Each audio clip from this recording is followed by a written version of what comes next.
ದೇವನನ್ನು ಅರಿಸಿ ಕಾಣಲಿಕ್ಕೆ ಸಾಧ್ಯ ಇಲ್ಲ, ಅರಿವಿನಿಂದ ಅರಿತು ಕಾಣಲಿಕ್ಕೆ ಸಾಧ್ಯ ಐತಿ. ದೇವನನ್ನು ಅರಸಲಿಕ್ಕೆ ಎಲ್ಲೋ ಕಾಡು ಮೇಡಗಳಲ್ಲಿ ಹುದುಗಿಕೊಂಡಾನೇನತ್. ದೇವನನ್ನು ಅರಸಿ ಕಾಣಲಿಕ್ಕೆ ಸಾಧ್ಯ ಇಲ್ಲ, ಅರಿತು ಕಾಣಬೇಕಷ್ಟೆ. ಹೇಗೆ ಕಾಣುವುದು ದೇವನನ್ನು? ಎಲ್ಲರ ಹಂಬಲ ಇದೆ, ಎಲ್ಲ ಒಂದು ದೇವ ಸತ್ಯವನ್ನು ನಾವು ಅರಿಬೇಕು, ನೋಡಬೇಕು, ಕಾಣಬೇಕು ಅನ್ನೋದು. ಹೇಗೆ ದೇವನನ್ನು ಅರಿಯುವುದು? ಈಗ ನೀವು ಒಂದು ಮೈಕ್ ಐತಿದೆ, ಈ ಮೈಕ್ ಇದು ಕಾಣ್ತೈತೆ ನಮ್ಮ ಕಣ್ಣಿಗೆ, ನೋಡ್ತೀವಿ ಇದು ಮೈಕ್ ಅಂತ ಹೇಳ್ತೀವಿ ನಾವು. ದೇವ್ರು ಹಿಂಗೆ ಏನರ ಕಣ್ಣಿಗೆ ಕಂಡಾನೆ. ಈಗೊಂದು ಟೇಬಲ್ ಐತಿ ಅಂತ ನಾವು ಹೇಳ್ತೀವಿ, ಕಾಣ್ತೈತಿ ಇದು. ದೇವ್ರು ಹಿಂಗೇನಾದರೂ ನಮ್ಮ ಕಣ್ಣಿಗೆ ಕಂಡಾನೇನು ಅಂದ್ರೆ ದೃಶ್ಯ ಅಲ್ಲ, ಆತ ದೃಶ್ಯ ವಿಲಕ್ಷಣ ದೇವರು, ನಿರಾಕಾರ ದೇವರು.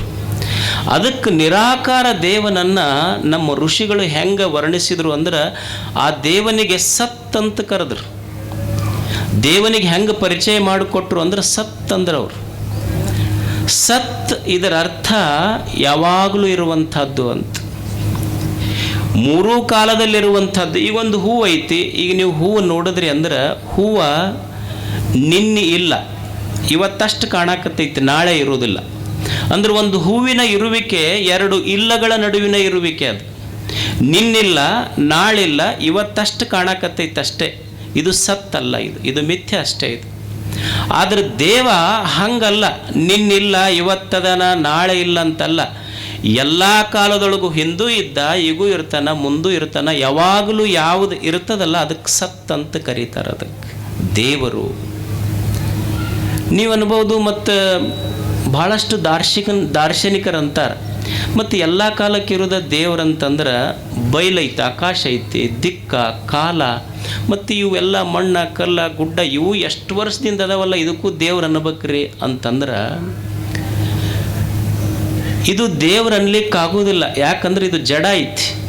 ಅಂದ್ರೆ ಇದಕ್ಕೆ ತನ್ನ ಜ್ಞಾನನೂ ಇಲ್ಲ. ಇದು ಒಂದು ಟೇಬಲ್ ಐತಲ್ಲ, ಇದಕ್ಕೆ ತನ್ನ ಜ್ಞಾನನೂ ಇಲ್ಲ, ಇನ್ನೊಬ್ಬರ ಜ್ಞಾನನೂ ಇಲ್ಲ. ಅದಕ್ಕೆ ಅದು ಜಡ ಐತೆ, ಅದು ಅಷ್ಟೇ. ತನ್ನ ಜ್ಞಾನವೂ ಇಲ್ಲ, ಇನ್ನೊಬ್ಬರ ಜ್ಞಾನವೂ ಇಲ್ಲ. ಮತ್ತು ದೇವರು ಸತ್ ಅಂತ ನೀವು ಅಂದ್ರಿ ಅಂದ್ರೆ ಮತ್ತೆ ಟೇಬಲ್ ಕಲ್ಲು ಇದ್ದಂಗೆ ಆಯ್ತಲ್ಲ. ಅದಕ್ಕೆ ಇನ್ನೊಂದು ಲಕ್ಷಣ ಹೇಳಿದೆ, ಬರೇ ಸತ್ತಲ್ಲ, ಅವ ಚಿತ್ ಅಂತ ಕರೆದ್ರು. ಚಿತ್ ಇದರ ಅರ್ಥ ಬೆಳಗುವಿಕೆ, ಅರಿಸಿಕೊಳ್ಳುವಿಕೆ. ನೀವು ಅನ್ಬೋದು, ಮತ್ತು ಬೆಳಗುವಿಕೆ ದೇವ್ರಂದ್ರೆ ಸೂರ್ಯ ಬೆಳಗುತ್ತಾನಲ್ರಿ ಅನ್ಬೋದು. ಯಾವುದಕ್ಕೆ ಚಿತ್ ಅಂತ ಕರೆದ್ರು ಅಂದ್ರೆ, ಈಗ ನೀವು ನೋಡಿ, ನಿಮ್ಮ ಮನ್ಯಾಗ ಒಂದು ಲೈಟ್ ಹಾಕ್ತೀರಿ, ಅದು ಎಲ್ಲಿಂದ ಬಂದೈತಿ ಅಂದ್ರೆ ಮ್ಯಾಲೆ ಸೋಲಾರ್ ಪ್ಯಾನಲ್ನಿಂದ ಬಂದಿರ್ತೈತಿ. ಸೋಲಾರ್ ಪ್ಯಾನಲ್ಲಿಗೆ ಎಲ್ಲಿಂದ ಬಂದೈತಿ ಎನರ್ಜಿ ಅಂದ್ರೆ ಸೂರ್ಯನಿಂದ ಬಂದಿರ್ತೈತಿ. ಸೂರ್ಯ ನಿಮ್ಮ ಮನೆ ಬೆಳಕಿಗೆ ಸೋಲಾರ್ ಪ್ಯಾನಲ್ನಿಂದ ಬಂತು, ಸೋಲಾರ್ ಪ್ಯಾನಲ್ಲಿಗೆ ಸೂರ್ಯನಿಂದ ಬಂತು. ಸೂರ್ಯನನ್ನು ಬೆಳಗಿದವನು ಯಾವನದನಲ್ಲ ಅವನು ಚಿತ್ ಅಂತ ಕರೀತಾರೆ. ಅವನಿಗೆ ದೇವರು. ಸೂರ್ಯ, ಚಂದ್ರ, ನಕ್ಷತ್ರಗಳೊಳಗೆ ಬೆಳಕು ತುಂಬಿಟ್ಟಾನಲ್ಲ ಅವನು ದೇವರು. ಚಿತ್ ಅಂದ್ರೆ ಯಾವುದು ಪ್ರಕಾಶಗೊಳಿಸ್ತೈತಿ ಅದು ದೇವರು. ಚಿತ್ ಅಂದ್ರೆ ದೇವರು, ಸತ್ ಅಂದ್ರೆ ದೇವರು. ಚಿತ್ ಅಂದ್ರೇನು? ದೇವರು. ಚಿತ್ ವಿಲಾಸ ಅಂತ ಕೇಳಿರಿ ನೀವು ಶಬ್ದ. ಚಿತ್ ವಿಲಾಸ ಅಂದ್ರೆ ಈ ಜಗತ್ತೇನಿದೆ ಇದು ದೇವನ ಲೀಲೆ ಅಂತ ಅರ್ಥ. ಇದಕ್ಕೆ ಚಿತ್ ವಿಲಾಸ ಅಂತ ಕರೀತಾರೆ. ಚಿತ್ ಪ್ರಕಾಶ ಅಂತ ಕರೀತಾರೆ. ಇದು ದೇವನ ಬೆಳಕು ಅಂತ. ಇನ್ನೊಂದು ಶಬ್ದ ಐತಿ ಚಿತ್ ಶಕ್ತಿ ಅಂತ. ಚಿತ್ ಶಕ್ತಿ ಅಂದ್ರೆ ವಿಜ್ಞಾನಿಗಳು ಏನು ಹೇಳ್ತಾರೆ ಅಂದ್ರೆ, ಇಲ್ಲಿ there is no matter, there is only energy. ಇಲ್ಲಿರುವುದು ವಸ್ತುಗಳೆಲ್ಲ, ಇರುವುದು ಬರೇ ಶಕ್ತಿ ಅಂತ. ಚಿತ್ ಶಕ್ತಿ. ಚಿತ್ ಶಕ್ತಿ ಅಂದ್ರೆ ಇರುವುದೆಲ್ಲವೂ ದೇವನ ಶಕ್ತಿ. ಚಿತ್ ಶಕ್ತಿ ಅಂತ ಕರೀತಾರೆ ಅದಕ್ಕೆ. ಚಿತ್ ಶಕ್ತಿ. ಚಿತ್ ಶಕ್ತಿಗೆ ಚಿತ್ ಶಕ್ತಿ ಅಂತ ಕರೀತಾರೆ. ವ್ಯಾಕರಣದೊಳಗೆ ಪಾಣಿನಿ ಒಂದು ಸೂತ್ರ ಬರೀತಾನೆ, ಸ್ತೋಶ್ಚುನಾಶ್ಚುಹು ಅಂತ ಒಂದು ಸೂತ್ರ. ಆ ವ್ಯಾಕರಣದ ಸೂತ್ರ ಏನು ಹೇಳ್ತೈತಿ ಅಂದ್ರೆ, ಚಿತ್ ಶಕ್ತಿ ತಕಾರದ ಮುಂದೆ ಶಕಾರ ಬಂತು ಅಂದ್ರೆ ಚಿತ್ ಶಕ್ತಿ ಇದ್ದಿದ್ದು ಚಿತ್ ಶಕ್ತಿ ಆಗುತ್ತಂತ. ಚಿತ್ ಅಂದ್ರೆ ದೇವರು, ದೇವನ ಶಕ್ತಿ. ಚಿತ್ ಶಕ್ತಿ ಚಿತ್ ಶಕ್ತಿ ಆಗತ್ತೆ. ಅಂದ್ರೆ ಚಿತ್ ಅಂದ್ರೆ ದೇವರು, ಚಿತ್ ಶಕ್ತಿ ಅಂದ್ರೆ ದೇವನ ಶಕ್ತಿ. ನಿಮ್ಮೂರ ಹೆಸರು ಏನೈತಿ? ಪುಸ್ತಕದಾಗ ಏನಾರ ಬರೀಲಿ, ನಿಮ್ಮೂರ ಹೆಸರೇನು? ಚಿಚ್ಚಕಿಂಡಿ, ಹೌದಲ್ಲ? ಚಿಚ್ಚಕಂಡಿ. ಆಡು ಭಾಷೆಯೊಳಗೆ ನೀವೇನಂತ ಕರಿತೀರಿ? ಚಿಚ್ಚಕಂಡಿ. ದೇವನ ಶಕ್ತಿಗೆ ಚಿಚ್ಚಕ್ತಿ ಅಂತಾರೆ, ನಿಮ್ಮೂರಿಗೆ ಚಿಚ್ಚಕಂಡಿ ಅಂತಾರೆ. ಖಂಡ ಅಂದ್ರೆ ಈಗ ಏಷ್ಯಾ ಖಂಡ ಅಂತ ಕರಿತೀರಿಲ್ಲ ನೀವು, ಒಂದು ತುಣುಕ. ಖಂಡ ಅಂದ್ರೆ ತುಣುಕ. ಪಾಷಾಣ ಖಂಡ ಅಂತಾರೆ, ಅಂದ್ರೆ ಕಲ್ಲಿನ ತುಣುಕ. ಖಂಡಿ ಖಂಡ ಅಂದ್ರೆ ಮಾಪು, ಅಳತೆ, ಒಂದಿಷ್ಟು ಭಾಗ ಅಥವಾ ತುಣುಕ ಅಂತ ಅರ್ಥ. ಚಿಚ್ಚಕಂಡಿ ಅಂದ್ರೆ ಖಂಡ ಅಂದ್ರೆ ತುಣುಕ, ಚಿತ್ ಅಂದ್ರೆ ದೇವರು, ಚಿಚ್ಚಕಂಡಿ ಅಂದ್ರೆ ಇದು ದೇವನ ತುಣುಕ ಈ ಊರ ಅಂತ ಚಿಚ್ಚಕಂಡಿ ಅಂತ ಕರೀತಾರೆ. ಅದು ವ್ಯಾಕರಣ ಏನಾರ ಇರಲಿ, ಅದನ್ನು ಬಿಟ್ಟು ಅಂತಃಕರಣದಿಂದ ನೋಡ್ರಿ ನೀವು. ಚಿಚ್ಚಕಂಡಿ ಅಂದ್ರೆ ದೇವನ ತುಣುಕ ಅಂತ ಅರ್ಥ. ಚಿಚ್ಚಕಂಡಿಯವರು ಯಾರಿಗೆ ಚಿಚ್ಚಕಂಡಿಯವರು ಅನ್ನಬೇಕು ಅಂದ್ರೆ, ಹೊಲಕ್ಕೆ ಹೋದಿ ಹೊಲ ನಂದಲ್ಲ, ಇದು ದೇವನು ಕೊಟ್ಟ ತುಣುಕ ಅಂತ ಯಾರು ಭಾವಿಸ್ತಾರ, ಈ ದೇಹ ಈ ಜೀವನ ಇದು ನಂದಲ್ಲ, ಇದು ದೇವ ಕೊಟ್ಟಿದ್ದು ಅಂತ ಯಾರು ಹೃದಯದೊಳಗೆ ಇಟ್ಟುಕೊಂಡು ದೇವ ಭಾವದಿಂದ ಬದುಕ್ತಾರಲ್ಲ, ಅವರಿಗೆ ಚಿಚ್ಚಕಂಡಿಯವರಂತ ಕರೀತಾರೆ.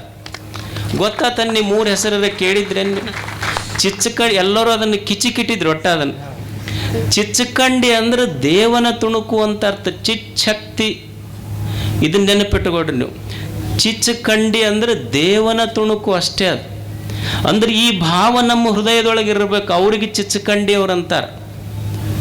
ಹೊಲಕ್ಕೆ ಹೋದ್ರಿ ಅಲ್ಲಿ ಅಂತಿರ್ಬೇಕು, ಹೊಲ ನೋಡಿ ಕಬ್ಬು ಬೆಳೆದಿದ್ದು ನೋಡಿ ಏನು ಅನ್ಬೇಕು ಅಂದ್ರೆ ಇದು ಚಿಚ್ಚಕಂಡಿ ಅನ್ಬೇಕು. ಅದಕ್ಕೆ ಇದು ಹೊಲ ನಂದಲ್ಲಿದು, ಚಿತ್ ಅಂದ್ರೆ ದೇವನು, ಇದು ದೇವರ ತುಣುಕ ಅಂತ ಅಂತಿರ್ಬೇಕು. ಅಂಗಡಿಗೆ ಹೋದ್ರಿ ಅಂಗಡಿಯಾಗೂ ಅನ್ಬೇಕು ನಾವು ಚಿಚ್ಚಕಂಡಿ ಅವರು ಅಂದ್ರೆ ಇದು ದೇವನ ತುಣುಕ ಅನ್ಬೇಕು. ಮನೆಗೆ ಹೋದ್ರಿ ಅದು ಚಿಚ್ಚಕಂಡಿನ, ಅದು ದೇವನ ತುಣುಕ. ಮತ್ತು ಮನ್ಯಾಗ ಊಟಕ್ಕೆ ಕುಂತ್ರಿ ಹೆಣ್ಮಕ್ಳು ಒಂದು ರೊಟ್ಟಿ ನೀಡ್ತಾರ, ಅದು ನಂದು ಅಂತನ್ನುವುದಲ್ಲ, ಇದು ಚಿಚ್ಚಕಂಡಿ, ಇದು ದೇವ ಕೊಟ್ಟ ಪ್ರಸಾದ, ಅದರ ತುಣುಕ ನನ್ನ ತಾಟಿನೊಳಗೆ ಬಿದ್ದೈತಿ, ಇದು ದೇವ ಕೊಟ್ಟಿದ್ದು ಅಂತ ಭಾವಿಸೋದು. ತಾಟಿನೊಳಗೆ ರೊಟ್ಟಿ ಬಿತ್ತು ಅಂದ್ರೆ ಅದು ಚಿಚ್ಚಕಂಡಿನ ಅನ್ಬೇಕು. ಅದಕ್ಕೆ ಅಕಸ್ಮಾತ್ ಊಟಕ್ಕೆ ನೀಡೋರು ನೀಡ್ತಾರಲ್ಲ, ಪ್ರೇಮದಿಂದ ನೀಡಿದ್ರು ಚಿಚ್ಚಕಂಡಿ. ಅಕಸ್ಮಾತ್ ನೀಡೋರು ಭಯಂಕರ ತಾಪದಾಗಿದ್ರು ಅಂದ್ರೆ ಇದನ್ಯಾಕೆ ಚುಚ್ಕೊಂಡೆಪ್ಪ ಮಾರಾಯ, ಮೊದಲ ನೀ ಮೆಚ್ಚಿಕೊಂಡಿದ್ದೆ ಆಮೇಲೆ ಚುಚ್ಚಿಕೊಂಡು ಯಾರು ಏನು ಮಾಡೋಕ್ಕಾಗುತ್ತದೆ. ಚಿಚ್ಚಕಂಡಿ ಅನ್ನೋ ಶಬ್ದ ಎಷ್ಟು ಸುಂದರ ಐತೆ ನೋಡ್ರಿ. ಚಿಚ್ಚಕಂಡಿ ಅಂದ್ರೆ ಏನಲ್ಲ, ಊರಲ್ಲ. ಚಿಚ್ಚಕಂಡಿ ಅಂದ್ರೆ ವ್ಯಾಕರಣ ಏನಾರ ಇರಲಿ, ಒಂದು ಸ್ವರ ಹೆಚ್ಚರ ಅದೆತ್ತು, ಒಂದು ಸ್ವರ ಕಡಿಮೆರ ಅದೆತ್ತು, ಆದ್ರೆ ಹೃದಯದೊಳಗಿದು ದೇವನದು ಅನ್ನುವ ಸ್ವರ ತಪ್ಪುವುದಲ್ಲ, ಅವರಿಗೆ ಚಿಚ್ಚಕಂಡಿಯವರಂತ. ಹೊರಗೆಲ್ಲ ವ್ಯವಹಾರ ಇರಬೇಕು, ಹೊಲ ಇರಬೇಕು, ಮನೆ ಇರಬೇಕು, ವ್ಯವಹಾರ ಇರಬೇಕು, ಮನುಷ್ಯನೊಳಗಿದು ನಂದಲ್ಲ, ಇದು ದೇವನದು ಅನ್ನೋದು ಇರಬೇಕಷ್ಟೆ. ಅದಕ್ಕೆ ಚಿಚ್ಚಕಂಡಿಯವರಂತಾರೆ. ಅದಕ್ಕೆ ಎಷ್ಟು ಸುಂದರ ಶಬ್ದ ನಿಮ್ಮ ಊರಿಂದ ನೋಡ್ರಿ. ಅದಕ್ಕೆ ಮನಸ್ಸಿನೊಳಗೆ ದೇವರ ಭಾವ ಇರಬೇಕು, ಇದು ದೇವನದು ಅನ್ನುವುದು ಬರಬೇಕು. ಮತ್ತು ನೀವು ಅನ್ಬೋದು ಅಲ್ರಿ, ಮತ್ತು ಎಲ್ಲರಿಗೆ ದೇವನದು ಅಂದ್ರೆ ಮತ್ತು ನಂಬದು ಅನ್ನೋದು ಯಾವಾಗ ಅಂತಿರ್ಬೇಕು. ಸಂತೋಷ ಆಕೈತಿ. ಈಗ ನೀವು ಹೊರಗೆ ಹೋಗ್ತೀರಿ, ಬೆಳಿಗ್ಗೆ ಎದ್ದು ಕೂಡಲೇ ಕೈ ಮುಗಿದು ನಮಸ್ಕಾರ ಮಾಡಿ ದೇವ್ರಿಗೆ ಹೇಳ್ಬೇಕು. ಏನು ಅನ್ಬೇಕು ಅಂದ್ರೆ, ಭಗವಂತ ಇದು ನಿಂದು ಅಂತ ಅನ್ಬೇಕು. ದೇವರಿಗೆ ಸಂತೋಷ ಆಕೈತಿ. ಹೊರಗೆ ಬರ್ತೀರಿ, ಹೊರಗೆ ಬಂದ ಕೂಡಲೇ ಸ್ನೇಹಿತರು ಅವರು ಎಲ್ಲರೂ ಏನಪ್ಪ ಎಷ್ಟು ಚಲೋ ಬೆಳೆದಿ ಅಂತಾರೆ. ಇಲ್ಲಪ್ಪ ನೀ ಟ್ರ್ಯಾಕ್ಟ್ರಿಗೆ ಕಳಿಸಿ ನಮ್ಮ ಹೊಲಕ್ಕೆ ನೀನು ಬಂದು ನನ್ನ ಜೊತೆ ದುಡ್ದು, ಇದು ನಿಂದು ನಂದೇನಲ್ಲ ಅನ್ಬೇಕು. ಅವ್ರಿಗೆ ಸಂತೋಷ ಆಕೈತಿ. ಮನೆಗೆ ಹೋಗ್ಬೇಕು, ಮನೆಗೆ ಹೋದ್ಮೇಲೆ ಮಕ್ಕಳು ಕುಂತಿರ್ತಾವೆ, ಏನೋ ನಂದೇನಿಲ್ಲ ಎಲ್ಲ ನಿಮ್ದು, ಇದು ನಿಮ್ಮ ಸಲುವಾಗಿ ಅಂತ ಹೇಳ್ತಿರ್ಬೇಕು. ಮಕ್ಕಳಿಗೆ ಸಂತೋಷ ಆಕೈತಿ. ಮನ್ಯಾಗ ಹೆಣ್ಮಕ್ಳಿಗೆ ಹೇಳ್ಬೇಕು, ನಂದೇನೂ ಇಲ್ಲ ಎಲ್ಲ ನಿಂದಿಂದ ನನ್ನ ಮನೆ ಅಂತ ಅನ್ಬೇಕು. ಅವ್ರಿಗೆ ಸಂತೋಷ ಆಕೈತಿ. ನೀವು ಅನ್ಬೋದು ಮತ್ತು ಎಲ್ಲ ಮಂದಿದ ಹೇಳಿದ್ರಿ, ನಮ್ಮದು ಯಾವಾಗ ಅನ್ನೋದು. ನಮ್ಮದು ಯಾವಾಗ ಅನ್ನೋದು ಅಂದ್ರೆ ಎಲ್ಲರಿಗೆ ಹೇಳ್ಬೇಕು, ರಾತ್ರಿ ಕದ ಹಾಕೋಬೇಕು, ಲೈಟ್ ತೆಗೆದು ಚಾದಾರ ಹಚ್ಕೊಂಡು ಗಪ್ಪನ ಹೇಳುವಾಗ ನಂದಂದು ಗಪ್ಪನ ಮಕ್ಕೊಂಬಿಡ್ಬೇಕಷ್ಟೆ. ಲಾಸ್ಟಿಗೆ ನಂಬದು ಅನ್ನೋದಷ್ಟೆ. ಇರುವುದು ನಂಬುದಲ್ಲ, ಇದೆಲ್ಲವೂ ದೇವನದು ಅನ್ನುವ ಭಾವ ಬರಬೇಕಷ್ಟೆ.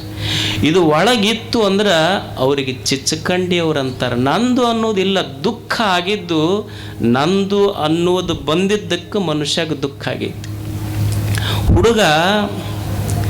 ಹುಡುಗ ಏನಾಯ್ತು ಅಂದ್ರೆ ತಾಯಿಯ ಗರ್ಭದಿಂದ ಭೂಮಿ ಮೇಲೆ ಬಂತಲ್ಲ, ಮೊದಲು ಪಾಟಿ ಹೆಂಗಿತ್ತು, ಪಾಟಿ ಮನುಷ್ಯನ ಮಗುವಿನ ಮನಸ್ಸು ಹೆಂಗಿತ್ತು ಅಂದ್ರೆ ಸ್ವಚ್ಛ ಪಾಟಿ ಇದ್ದಂಗಿತ್ತು. ಮನಸ್ಸು ಸ್ವಚ್ಛ ಪಾಟಿ ಇದ್ದಂಗಿತ್ತು. ಆ ಸ್ವಚ್ಛ ಪಾಟಿ ಮೇಲೆ ಅ ಅಂತ ಬರೀತು, ಆ ಅಂತ ಬರೀತು, ಅವು ಅಂತ ಬರೀತು, ಅಪ್ಪ ಅಂತ ಬರೀತು, ಅಣ್ಣಂತ ಬರೀತು, ತಮ್ಮ ಅಂತ ಬರೀತು, ಗಂಡಂತ ಬರೀತು, ಹೆಂಡತಿ ಅಂತ ಬರೀತು, ಹೊಲ ಅಂತ ಬರೀತು, ಮನಿ ಅಂತ ಬರೀತು, ಕೊನೆಗೆ ನಂದು ಅಂತ ಬರೀತು. ಅಲ್ಲೇ ದುಃಖ ಶುರು ಆಯ್ತು ನೋಡು ಮನುಷ್ಯ. ಇಲ್ಲಿ ಮಟ್ಟ ಏನು ಸಮಸ್ಯೆ ಇರಲಿಲ್ಲ. ಯಾವಾಗ ಮನಸ್ಸಿನೊಳಗೆ ನಂದು ಅನ್ನುವ ಭಾವ ಬಂತು, ಯುದ್ಧ ಶುರು. ನೀವು ಮಹಾಭಾರತದ ಯುದ್ಧ ಧರ್ಮಕ್ಷೇತ್ರ ಕುರುಕ್ಷೇತ್ರ ಆಗಿದ್ದು ನಂದು ನಿಂದು ಅನ್ನುವ ಭೇದದಿಂದ ಬಂದಿದ್ದಕ್ಕೆ ಯುದ್ಧ ಆಗಿತ್ತು. ಅಣ್ಣತಮ್ಮಗಳಿಗೆ ಮನ್ಯಾಗ ಜಗಳ ಶುರು ಆಗಿದ್ದು ನಿಂದು ಇದು ನಂದು ಅಂದಿದ್ದಕ್ಕನ ಜಗಳ ಶುರು ಆಗಿತ್ತು. ಮತ್ತು ನೀವು ಅನ್ಬೋದು, ಏನ ಎಲ್ಲ ಮಂದಿದ ಅನ್ಕೊಂತ ಹೋಗ್ಬೇಕನ್ರಿ ಅಂತ. Say but don't feel it. Don't feel it. ಹೇಳಬೇಕು. ಹೊರಗೆ ವ್ಯವಹಾರದೊಳಗೆ ಇದು ಎಲ್ಲ ಇರಬೇಕು. ಪೇಪರಿನೊಳಗೆ ನಿನ್ನ ಹೆಸರಿರಬೇಕು, ಆದರೆ ಮನಸ್ಸಿನೊಳಗೆ ಭಗವಂತನ ಉಸಿರಿರಬೇಕು. ಇದು ಕಲಿಯುವುದಷ್ಟ ಇಲ್ಲಿರುವುದು. ಹೊರಗೆಲ್ಲ ವಸ್ತುಗಳು ಬಳಸ್ತಿರ್ಬೇಕು, ಮನೆ ಬಿಡುವಂಗಿಲ್ಲ, ಹೊಲ ಬಿಡುವಂಗಿಲ್ಲ, ಎಲ್ಲನೂ ಈ ವ್ಯವಹಾರ ಇರಬೇಕು, ಹೊಲ ಇರಬೇಕು, ಮನೆ ಇರಬೇಕು, ಸಂಸಾರ ಇರಬೇಕು, ಹೊರಗೆ ವಸ್ತುಗಳ ಬಳಕಿರಬೇಕು, ಒಳಗೆ ದೇವನದು ಶಿವನದು ಅನ್ನುವ ಬೆಳಕಿರಬೇಕು. ಅವ ಸತ್ಸಂಗಿ, ಅವ ಅಧ್ಯಾತ್ಮಿ ಅಷ್ಟೆ. ಒಳಗದು ದೇವನದು ಅನ್ನುವ ಭಾವ ಇಟ್ಟುಕೊಂಡು ಬದುಕುವುದು. ಮನುಷ್ಯನಿಗೆ ದುಃಖ ಯಾಕಾತು ಅಂದ್ರೆ ನಂದು ಅನ್ನೋದಕ್ಕೆ ಭಾಳ ದುಃಖ ಆಗೈತೆ, ತಾಪ ಆಗೈತೆ. ಈಗ ನೀವು ನೋಡಿ, ಯಾರಿಗಾದ್ರೂ ಕೇಳ್ರಿ, ಏನು ಹೇಳ್ತಾರ? ಇಲ್ಲ ನಿಮಗೆ ಯಾಕೆ ದುಃಖ ಆತ್ರಿ ಅಂದ್ರೆ, ಇಲ್ಲ ನಮ್ಮ ಮಗ ಸತ್ತನ್ರಿ, ಮಗ ಸತ್ತಿದ್ದಕ್ಕೆ ಭಾಳ ದುಃಖ ಆತು ಅಂತ ನಾವು ಹೇಳ್ತೀವಿ. ಮಗ ಸತ್ತಿದ್ದಕ್ಕೆ ದುಃಖ ಆಗಿದ್ರೆ,